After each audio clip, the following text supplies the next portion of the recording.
Assalamualaikum warahmatullahi wabarakatuh. Terima kasih kepada Ibu Yati Supriyatin dan Ibu Anita Oktari selaku dosen parasitologi, serta kepada rekan-rekan semua.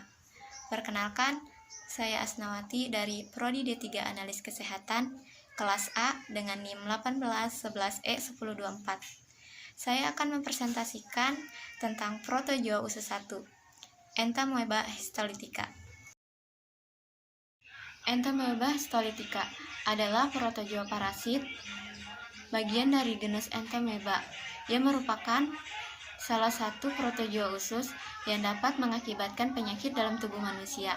Penyakit yang disebabkan oleh protozoa ini disebut amoebiasis atau disentri amoeba. Host face-nya manusia dan habitatnya usus besar. Kemudian pada slide selanjutnya ada klasifikasi ilmiah. Di sini ada domain eukariot, kerajaan Amoebozoa, kemudian ada filum Archaeamoebae, kemudian ada subfilum Conosa, kelas Tubulina, ordo Amoebida, famili Entamoebidae, dan genusnya Entamoeba, spesies Entamoeba histolytica. Kemudian Entamoeba histolytica mempunyai dua bentuk utama dan satu bentuk peralihan, yaitu tropozoid, minuta, dan kista. Pada slide selanjutnya di sini ada morfologi tropozoid. Bisa dilihat pada gambar. Berukuran 20-40 mikron, mempunyai tipe inti Entamoeba dengan memiliki inti sel 1. Kemudian memiliki ektoplasma bening homogen terdapat di bagian tepi sel. Endoplasma berbutir halus, biasanya tidak mengandung bakteri atau sisa makanan, tetapi mengandung eritrosit. Karisom atau anak inti kecil. Bentuk protozoid ini patogen dalam usus besar, hati, paru-paru, otak, kulit. Kemudian, bentuk ini dapat berkembang biak dengan cara belah pasang di jaringan dan dapat merusak jaringan tersebut. Pada slide selanjutnya ada morfologi minuta. Di sini ada bagian-bagiannya, ada karisom, endoplasma, ektoplasma, dan inti. Memiliki ukuran lebih kecil dari tropozoid, yaitu 10-20 mikron. Endoplasma kadang-kadang tidak berisi makanan atau kadang berisi bakteri, tapi tidak berisi eritrosit. Kemudian ektoplasma tidak terlihat nyata dan memiliki satu inti dengan karisom yang letak sentral. Pada slide selanjutnya ada morfologi kista. Kista memiliki ukuran 10-20 mikron. Kista muda mempunyai sitoplasma dan mengandung vakuola glikogen dan benda kromatid. Kista muda memiliki inti sel 1 dengan karisom atau anak inti tipe konsentrik. Kista matang memiliki 4 inti yang lebih kecil dengan karisom tipe konsentrik. Selanjutnya ada morfologi Entamoeba histolytica. Pada gambar pertama, tropozoid mengandung eritrosit yang sedang dicernakan. Pada gambar kedua, Amoeba minuta tidak mengandung benda-benda asing di dalam sitoplasma. Pada gambar ketiga, kista muda berinti 1. Pada gambar keempat, kista berinti 2. Dan gambar kelima, kista matang berinti 4.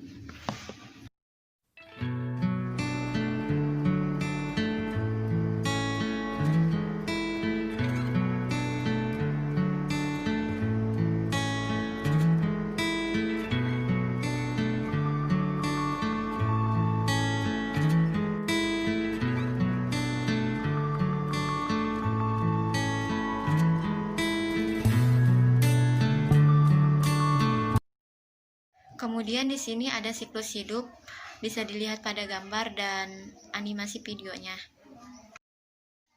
Pada slide selanjutnya di sini ada siklus hidup, yaitu makanan yang terkontaminasi oleh kista matang yang resisten merupakan stadium aktif. Apabila termakan oleh seseorang, maka akan tahan terhadap asam lambung, sehingga bisa masuk ke dalam usus halus. Di dalam usus halus terjadi proses eksitasi, di mana dinding kista akan hancur dicerna. Keluarlah bentuk metakista berinti 4, yang masing-masing membelah diri menjadi 8 tropozoid muda atau minuta. Parasit ini akan terbawa isi usus untuk sampai pada usus besar. Di dalam usus besar, bentuk minuta dapat berubah menjadi bentuk histolitika yang patogen dan bisa menimbulkan gejala. Di dalam usus besar terjadi penyerapan air, sehingga makin ke distal, keadaan usus makin kental. Hal ini mengancam kehidupan parasit. Maka terjadi proses eksitasi, yaitu proses perubahan dari bentuk tropozoid menjadi bentuk kista yang lebih resisten. Kemudian bentuk kista akan keluar terbawa bersama feses. Bentuk histolitika dapat masuk ke dalam submukosa dengan menembus lapisan muscularis mucosae, bersarang di submukosa dan membuat kerusakan, sehingga dapat timbul penyebaran di organ di luar usus melalui aliran darah. Organ yang diserang yaitu hati. Pada slide selanjutnya di sini ada patogenitas. Yang pertama itu amoebiasis intestinal, bisa disebut dengan amoebiasis usus, di mana bentuk histolitika merupakan bentuk patogen dari entamoeba histolitika yang berada di usus besar. Bentuk histolitika mampu menghancurkan atau melisiskan jaringan. Rongga usus besar tersusun dari 4 lapisan dari dalam keluar. Yang pertama yaitu lapisan mukosa usus yang mengandung lendir. Yang kedua, lapisan muscularis mukosa terdiri dari otot melingkar dan otot memanjang. Yang ketiga, lapisan submukosa terdapat pembuluh darah arteriol, kapilar, vena, pembuluh lem. Dan yang keempat, lapisan serosa melapisi usus halus dari luar. Pada slide selanjutnya di sini ada gambar penampang melintang usus besar. Itu ada bagian-bagiannya, ada mukosa, submukosa, mucolaris submukosa, dan serosa. Selanjutnya ada gambaran sinus pada usus besar yang disebabkan oleh stolitika. Di sini ada gambarnya bisa dilihat, yaitu ada bagian volumen, submukosa, mukosa, dan buccal. Baik, selanjutnya di sini ada gambar bentuk histolitika dalam pembentukan ulkus di usus besar.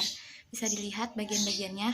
Di sini ada lesi primer, ada penebaran, kemudian terbentuk sinus-sinus, kemudian infeksi sekunder, kemudian ada perforasi. Kemudian pada slide selanjutnya di sini ada amoebiasis extraintestinal, di mana inovasi bentuk histolitika dapat terjadi sampai ke pembuluh darah yang ada di usus, sehingga dapat timbul penyebaran ke organ di luar usus melalui aliran darah. Penyebaran entamoeba histolitika melalui pembuluh darah disebut hematogen. Melalui penyebaran secara hematogen ini, organ yang paling diserang adalah hati. Kebanyakan abses terjadi di lobus kanan hati. Abses berisi nanah yang berwarna coklat. Contohnya seperti kayak tadi yang terjadi di siklus hidup. Kemudian pada slide selanjutnya di sini ada diagnosis. Yang pertama, amoebiasis kolon akut. Diagnosis klinis ditegakkan dengan melihat gejala, yaitu adanya sindrom disentri disertai sakit perut, mules, defekasi tidak lebih dari 10 kali sehari, bentuk tinja lembek, berdarah, berlendir, bau amis. Diagnosis lab ditegakkan dengan menemukan tropozoid pada tinja encer atau lembek. Kista pada tinja agak padat. Selanjutnya di sini ada ambeiesis kolon menahun.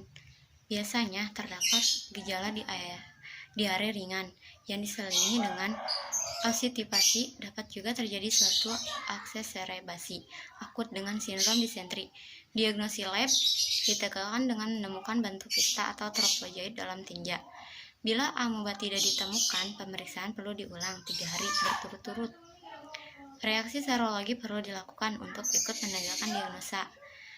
Dapat juga dengan menggunakan alat sigmoidoskop untuk melihat kelainan di sigmoid. Kemudian pada slide selanjutnya di sini ada amoebiasis hati. Diagnosis klinik ditegakkan dengan melihat gejala awal, seperti berat badan menurun, badan lemas, demam, tidak nafsu makan, disertai pembesaran hati, dan nyeri tekan. Kemudian, di sini ada cara kerja pemeriksaan entomopes histolytica. Bisa dilihat pada video tersebut. Ambil sampel feses secukupnya, lalu dimasukkan ke dalam tabung reaksi.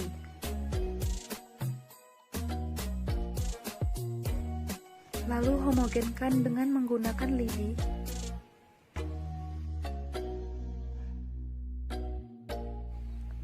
Pipet NaCl hingga rata dengan permukaan tabung reaksi.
Setelah penuh, aduk perlahan menggunakan lidi, lalu tutup tabung reaksi menggunakan deglas.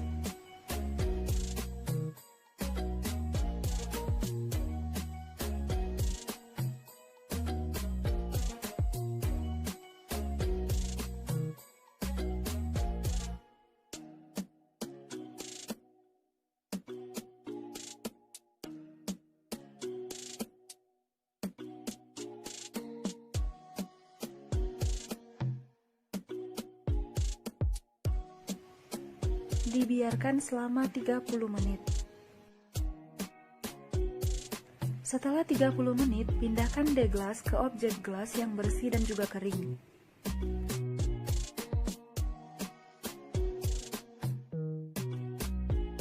Ikuti prosedur pada gambar ini.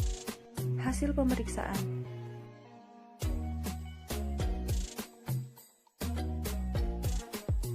Kesimpulan dari pemeriksaan ditemui bentuk kista pada stadium Entamoeba histolytica. Selanjutnya di sini ada epidemiologi, di mana ambiasis terdapat di seluruh dunia.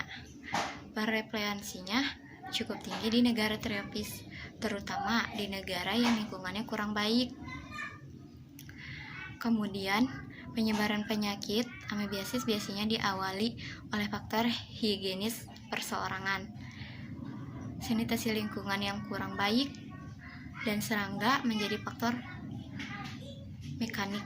Kemudian, kista infektif bisa terjadi kepada seorang yang sehat melalui makanan dan minuman yang terkontaminasi kista matang, dan tanaman atau sayuran yang menggunakan pupuk tinja manusia atau tinja hewan menjadi resiko tertinggi terkontaminasinya kista matang. Pada slide selanjutnya, di sini ada pencegahan. Yang pertama yaitu mencuci tangan hingga bersih sebelum atau sesudah memasak dan mengkonsumsi makanan. Yang kedua, hindari kontaminasi silang seperti memakai peralatan masak dan peralatan makan. Yang ketiga, mencuci tangan setelah dan sesudah memegang binatang, serta sebelum dan sesudah ke toilet dan dari lingkungan luar. Yang keempat, jangan meminum air dari kolam renang umum. Cukup sekian presentasi dari saya. Mohon maaf bila ada kata-kata yang salah dalam penyampaiannya. Terima kasih atas segala perhatiannya. Saya akhiri. Wassalamualaikum warahmatullahi wabarakatuh.